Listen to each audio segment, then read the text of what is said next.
Պարոն Կարապետյան, դուք ինչպես եք գտնում Սփյուռքին արժե ներգրավել ձեր ծրագրերի համար, որովհետև ունենք կայացած մարդիկ, որոնք կարող են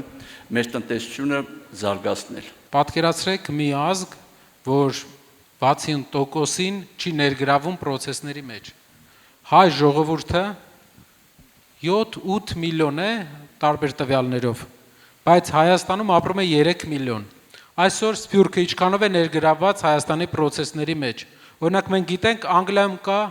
Լորդ Արա Դարզի, ամենահայտնի լորդերից է, ով Անգլիայի առողջապահական համակարգի ստեղծողն է։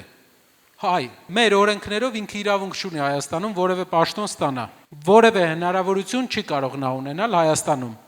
Սա ինչ է նշանակում, որ մենք Սփյուռքի լավագույն համալսարանները սովորած մեր մասնագետներին չենք կարողանում ներգրավել Հայաստանի համար, որ ծառայեն իրենց հայրենիքին։ Օրենքով սահմանափակված է։ Այսինքն մենք կարող ենք ունենալ առողջապահության նախարար, ով առողջապահության հետ նոր է կապեր հաստատել, բայց օրինակ Արա Դարզի նման նախարարին չենք կարող ունենալ։ Եվ այսպիսի օրինակները հարյուրավոր են։ Մեր ազգի ներկայացուցիչները ամբողջ աշխարհում լավագույն դեմքերն են իրենց ուղղություններով։ Բայց Հայաստանում նենց օրենսդրական սահմանափակումներ ենք դրել, որ մարդիկ ուղղակի պետքա գան, Արարատը նայեն ու գնան։ Որևէ անելու բան չունի։ Երկրորդը շատ կարևոր հարց նաև օրենքի գերակայության առումով, եթե սփյուռքահայերը պաշտպանված զգացին Հայաստանում,